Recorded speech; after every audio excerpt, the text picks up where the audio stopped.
જેસલ જાડેજા અને સતી તોરલની સમાધિ ભેગી થશે એટલે થશે વિનાશ. તો એ લોકો ઘોડી જોવા ગયા તો ઘોડી અવાજ કરતી હતી, ત્યાં સંતાડો હતો. જેસલ એના હાથમાં કિલો ફોડી નાખ્યો ભૂલમાં. આ લોકો ઘણી બધી વેરાયટી કરતા દુકાનો જોવા મળી જાય છે. ત્યાં તમને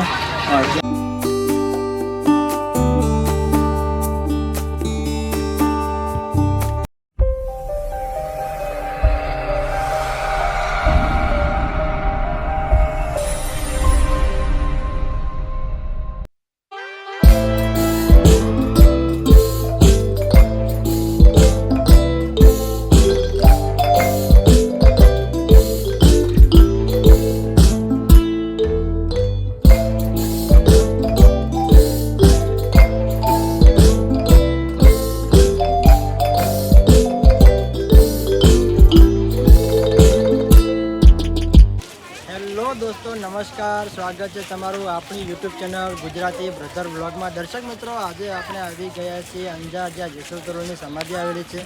આપણો ફર્સ્ટ બ્લોગ હતો, તેની અંદર આપણે કબરાઉ મોગલમાના ધામ ગયા હતા અને માં મોગલના દર્શનાર્થ કર્યા હતા.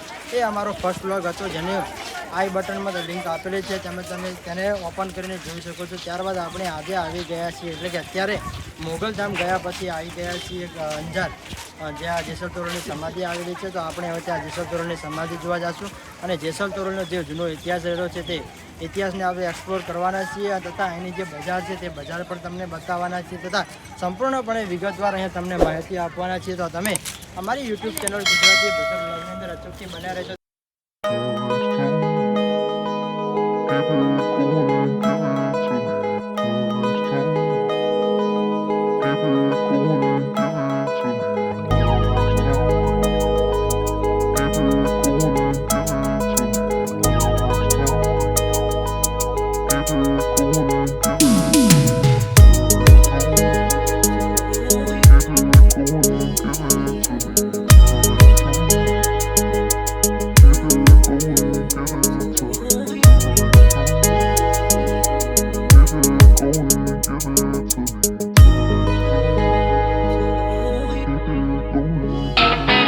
તમારે વ્હીકલને પાર્ક કરીને આવો છો, જ્યારે જેસલ તોરલની સમાધિ તમે જોવા માટે જાઓ છો, ત્યારે તમને રસ્તામાં સ્ટોલ ઘણા બધા જોવા મળી જાય છે. તેની અંદર તમે જે તમારા જરૂરિયાતની વસ્તુઓ ખરીદી શકો છો. તમે જોઈ શકો છો ઘણા બધા બંગડીઓ બધા અલગ અલગ પ્રકારના અહીંયા તમને સામાન જોવા મળી જાય છે. શકો છો કે તમે જ્યારે થોડા વધારે આગળ જાઓ છો, ત્યારે તમને બીજી પણ ઘણી બધી વેરાયટી કરતા દુકાનો જોવા મળી જાય છે. ત્યાં તમને હથિયારો જોવા મળી જાય છે, કટાર છે, કાતર છે, તલવાર છે, અથવા બીજા અન્ય વસ્તુઓ પણ તમે પરચેસ કરી શકો છો. અંજાર જેસલ તોરલની સમાધિ હજુ આપણે આગળની તરફ જઈશું, બાકીના પણ દુકાનોની વિઝિટ કરીશું અને તે પણ આપણે અચૂકથી નિહાળીશું. તો તમે વિડીયોની અંદર બનાવી રહીશું અને બાકીની અંદર પણ તમને ઘણી બધી ચશ્મા છે, પછી ઘડિયાળો છે, અલગ અલગ પ્રકારના તમને ગોગલ્સ જોવા મળી જાય છે. તેને પણ તમે પરચેસ કરી શકો છો. અને હજુ આપણે મંદિરના નજીક જઈએ તે પહેલાં તમને અહીંયા બજાર આખી એક્સપ્લોર કરવાની છે, તો તમે એ પણ જોઈ શકો છો. અને આ બાજુ પણ તમને બેલ્ટ મળી જાય છે, ગોગલ્સ મળી જાય છે,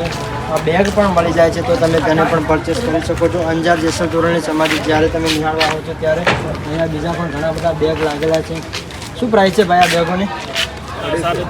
બધા 250 વાળા છે? 250 વાળા, 280 વાળા, 350 વાળા, બધાની અલગ અલગ પ્રાઇસ છે ને? અલગ અલગ પ્રાઇસ છે. આ જે આ બેગ રહે એમને 280, 280.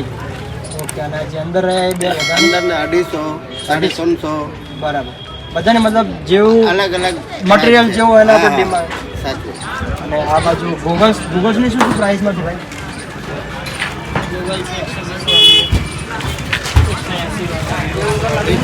તમે જોઈ શકો છો કે દર્શક મિત્રો, તમને 80 વાળા, 100 વાળા, બધા 120 વાળા, 120 વાળા પણ ગોગલ્સ જોવા મળે. અહીંયા પણ આ 100 વાળા. તો તમે જ્યારે પણ અંદાજ આવો અને દુકાન છે એની વિઝિટ કરજો. તમને ચોક્કસપણે તમારે જે જોઈએ તે મળી જશે. શું નામ ભાઈ તમારું? અકબર અલી. દર્શક મિત્રો, આ અકબરભાઈ છે જે જેસલ તોરલની સમાધિ છે તેના અને અમને ખૂબ સુંદર મજાનો સ્ટોલ છે, તો તમારે તેને પણ વિઝિટ કરજો. અને તમારે ગોગલ્સને એવું લેવું હોય તો અચૂકથી આ ભાઈની પાસેથી ખરીદી કરજો.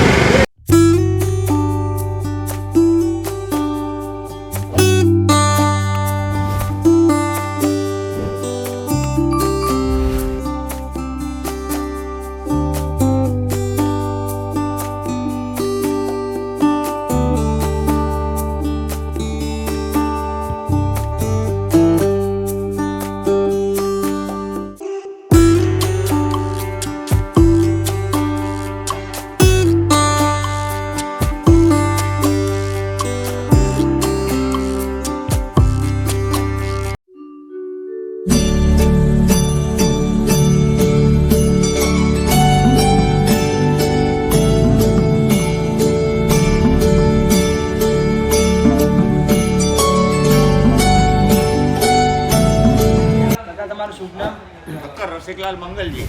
તો દર્શક મિત્રો, આપણા પાસે ઠક્કર રસિકલાલ મંગલભાઈ છે, જે જેસલ તોરલ અંજાર સમાધિ આવેલી છે ત્યાં જ રહે છે અને પોતાનો સ્ટોલ પણ ત્યાં રાખે છે. આપણે જેસલ તોરલની જે સમાધિ છે તેનો સંપૂર્ણપણે ઇતિહાસ એમની પાસેથી જ લેવાનો છે અને સંપૂર્ણપણે ઇતિહાસ એમની પાસેથી સાંભળીશું.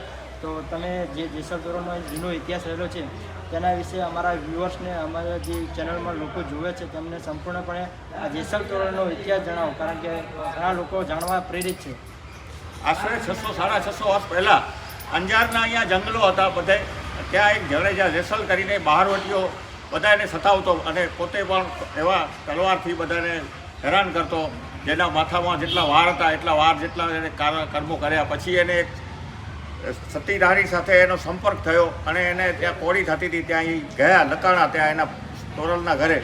પછી એને અવાજ આવ્યો કોળીમાં કે કોઈક અહીંયા સંતાણો લાગે છે, પ્રસાદ વધ્યો છે. તો એ લોકો ઘોડી જોવા ગયા તો ઘોડી અવાજ કરતી હતી, ત્યાં સંતાણો હતો. જેસલ એના હાથમાં કિલો ખોરી નાખ્યો ભૂલમાં. એ લોકોએ પણ અવાજ ન કર્યો જાડેજાએ. એટલે તમે બહાદુર છો એમ કહીને જે તોરલના પિતાએ કીધું તમે શા માટે અહીંયા આવ્યા છો? તો કે હું 3 વસ્તુ ચોરવા માટે આવ્યો છું, તોરી ગોરી, તલવાર અને તોરલ. માટે તમે મને આપી દો તો હું મારો આ બહારવટો છોડી અને સંત થઈ જાઉં. તો એણે આ બધું એને આપ્યો થઈને એમના જોઈને બહારવટીયાનીમાંથી આ બધું પરિવર્તન જોઈ અને તલવાર છોડી અને તંબુરો પકડ્યો. અને જ્યારે નદીમાં હવે વહાણ રસ્તામાં ડોલા ખાય છે ત્યારે એ કબૂલ કરે છે કે મારા માથા જેટલા મેં વહાણ જેટલા મેં કર્મો કર્યા છે, મારી વહાણ ન ડૂબે. પછી તોરલ કહે છે તે બધું કબૂલ કર્યું છે, હું ડૂબવા નહીં દઉં તારી બેડ લીધે. આ રીતે એવો અંજાર આવે છે. અંજાર આવી અને અહીંયા તેને સ્થાનમાં બેસે છે અને સમાધિ લે છે બને. અને પછી એક જગ્યાએ એમને વચન આપ્યું હતું રૂપાડે બાલદેને કે તમને પૂછ્યા વગર સમાધિ નહીં લઉં, માટે તમે અમારી રાહ જોજો. પણ એ રાહ જોયા વગર લઈ લીધી. ત્યાર પછી રૂપાદે બાલદે આવે છે એમના કુટુંબી કે તમે કેમ સમાધિ લઈ લીધી? માટે પછી પાછળથી સમાધિમાંથી હાથ ઊંચા કરીને બહાર આવે છે અને પાછા દર્શન દે છે, પછી સમાય છે. અને આ બધો ઇતિહાસ અંજારનો છે પહેલેથી. અને અહીંયા એક એવો વાણિયો રસકસવાળો હતો, એણે બુરી નજર કરી હતી. એણે શું છે એના રસકસ માટે બોલાવીને તોરલ માટે ખોટો કર્યો હતો. એની એ સમાધિ અહીંયા પંકને બનાવજો મારી એને કીધું. એ ચપ્પલ ઉતરવા જગ્યાએ સધીર શેઠ કરીને વાણીઓ છે, એની સમાધિ પણ આવેલી છે. અને આ રીતનો બધો ટૂંકમાં ઇતિહાસ છે. દ્વારા આપણે ખૂબ સુંદર મજાનો અને જૂનો ઇતિહાસ હતો તે એમને એમના મુખેથી સંભળાયો. એ બદલ એમનો હું ખૂબ ખૂબ આભારી છું, કારણ કે જ્યારે આવી જગ્યાએ જાઓ છો અને ત્યારે તમને સંપૂર્ણપણે ઇતિહાસ જાણવા મળે છે એ બહુ મોટી વાત છે. તો દર્શક મિત્રો, હું એમનો પણ ખૂબ ખૂબ આભાર છું. હવે આપણે જેસલ તોરલની સમાધિના દર્શન કરીશું ને ત્યારબાદ જે ભોજનાલય ચાલે છે તેના પણ આપણે ત્યાં જાશું ને પ્રસાદી પણ લઈશું. તો ગાઈસ, આ છે જેસલ તોરલની સમાધિ. તમે તેને જોઈ શકો છો. ખૂબ સુંદર મજાની જેસલ તોરલની સમાધિ છે. એવું પણ કહેવાય છે કે આ સમાધિ આશરે 600 વર્ષ કરતાં પણ જૂની છે. વર્ષોના વર્ષો અહીં વીતી ગયા, પરંતુ આ જગ્યાનું મહત્ત્વ હજુ પણ એવું છે. ઘણા શ્રદ્ધાળુઓ અહીં આવે છે અને જેસલ તોરલની સમાધિના દર્શન કરે છે.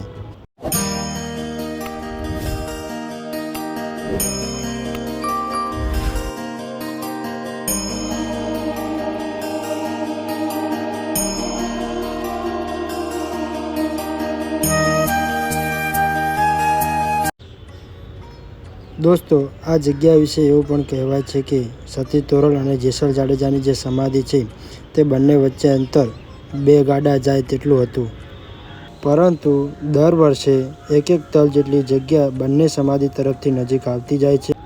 અને તેથી જ એવું કહેવાય છે કે જ્યારે પણ આ બંને સમાધિઓ ભેગી થઈ જશે ત્યારે આ દુનિયાનો નાશ થશે, પ્રલય આવશે તેવી એક લોકવાયકા છે. જેસલ તોરલની સમાધિના દર્શન કરીને બહાર આવો છો ત્યારે તમને ઘણા બધા અલગ અલગ દેવસ્થાન જોવા મળ્યા છે. ઘણી બધી ડેરીઓ પણ તમને જોવા મળે છે. તેની સમાધિ પણ તમને અહીં જોવા મળી જાય છે. તોરી નામની આ ઘોડીને લેવા માટે જેસલ જાડેજા કચ્છથી સૌરાષ્ટ્ર લૂંટવા માટે આવ્યો હતો. તોરી નામની ઘોડીની ખ્યાતિ દૂર દૂર સુધી પ્રસરાયેલી હતી. તેથી જ જેસલ જાડેજા અને આ ઘોડીને લેવા માટે કચ્છથી સૌરાષ્ટ્ર આવી પહોંચ્યો હતો, એટલે કે લૂંટવા આવી પહોંચ્યો હતો. દર્શક મિત્રો, એક વાતનું ખાસ ધ્યાન રાખો, જ્યારે પણ તમે આવો ત્યારે અહીંયાથી 1 થી લઈને 3:30 સુધી આ મંદિર બધા બંધ રહે છે. ત્યારબાદ 3:30 વાગ્યા પછી જ આ મંદિરોને બધાને ખોલવામાં આવે છે.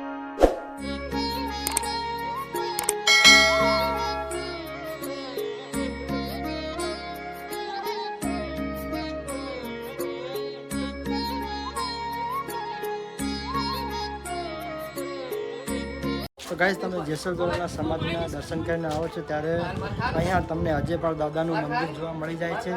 તો ગાઈસ તમે જ્યારે જેસલ તોરણના દર્શન કરીને આવો છો ત્યારે તમને ભોજન પ્રસાદીની સુવિધા પણ અહીંયા જેસલ તોરણની સમાધિ છે ત્યાં તમને મળી જાય છે. મારી સામે તમે બોર્ડ જોઈ શકો છો, જેસલ તોરણ ભોજનાલય. ખૂબ સુંદર મજાનું બોર્ડ મારેલું છે. બોર્ડની સાથે સાથે ખૂબ સુંદર મજાનું ભોજન પણ તમને અહીંયા પીરસવામાં આવે છે. તમે જોઈ શકો છો ઘણા શ્રદ્ધાળુઓ અહીંયા આવેલા છે અને ભોજન પ્રસાદી લઈ રહ્યા છે. અને એનો સમય છે દર્શક મિત્રો તે 12 થી 2:30નો સમય છે. તે સમય દરમિયાન તમે અહીંયા આવી શકો છો અને ભોજન પ્રસાદીનો લાભ લઈ શકો છો. તમે જોઈ શકો છો કે અત્યારે જે ભોજનાલય ચાલુ છે તેમાં ભોજન પ્રસાદીનો સ્વીટ છે અને પૂરી છે, રોટલી છે, ચટણી છે અને દાળ ભાત છે. આવી અનેક પ્રકારની વાનગીઓ તમને અહીંયા ભોજનાલયમાં જોવા મળી જાય છે, જેને તમે ભોજન પ્રસાદી સ્વરૂપે તેને ગ્રહણ કરી શકો છો.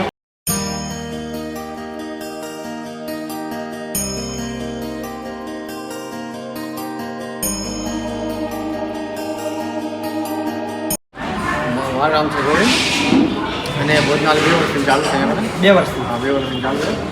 બાપુ રઘુરસિંહ રાજકોટથી બરાબર હું બધું રૂટીનની આપણે ભોજનાલય ચાલુ કર્યું છે. બરાબર. એમના ગુરુજીના આદેશ. બરાબર. રઘુવીરસિંહ જાડેજાના ગુરુજી આદેશથી કરવામાં આવે ને? હા, બરાબર. પછી 2 વર્ષથી ચાલુ છે. પબ્લિકની સ્ટાર્ટિંગ 5,000 6,000 પબ્લિક આવશે જમવું. બરાબર. 5-6 હજાર જમવા આવતી. બરાબર. યાત્રાળુ બધા ક્યાંથી સુરતના ક્યાંથી આવતા. બરાબર.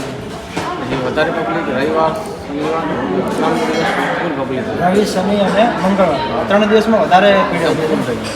બાકી આ માટે રજાઓનો દિવસ એટલે ટ્રાફિક વધારે. વેકેશન હોય ત્યારે બહુ, વેકેશનમાં તો બહુ ફૂલ પબ્લિક છે અહીંયા. કારણ કે પછી સ્કૂલના બાળકો પણ આવવાના છે. સ્કૂલના બાળકો એમના જ ગયા છે. સમાય નહીં એટલું પબ્લિક છે અહીંયાથી જઈ 12 ગેટ સુધી. બરાબર. એ વખતે ભીડ થતી છે. એટલું તો ઘણા ટાઈમથી આ સરકારો આવી રહ્યા છે બધું કરે છે. તો અહીંયા અહીં જે ભોજનાલય ચાલી રહ્યો એનો ટાઈમ કેટલા વાગ્યાનો છે? ક્યારે કોઈ ધારો આવે છે? અહીંયા 11:30 ભોજનાલય ચાલુ થાય 2:30 વાગ્યા સુધી હોય. 11:30 થી 2:30 હા, છેલ્લે 3 વાગ્યા સુધી થાય. એ પછી પૂરું. એના પછી હા, તો મારું એમ કહ્યું છે કે તમે કોઈ શ્રદ્ધાળુ આવ્યા હો અને ટાઈમ પૂરો થઈ ગયો એ પછી એમના માટે કોઈ વ્યવસ્થા થાય છે કે કેમ?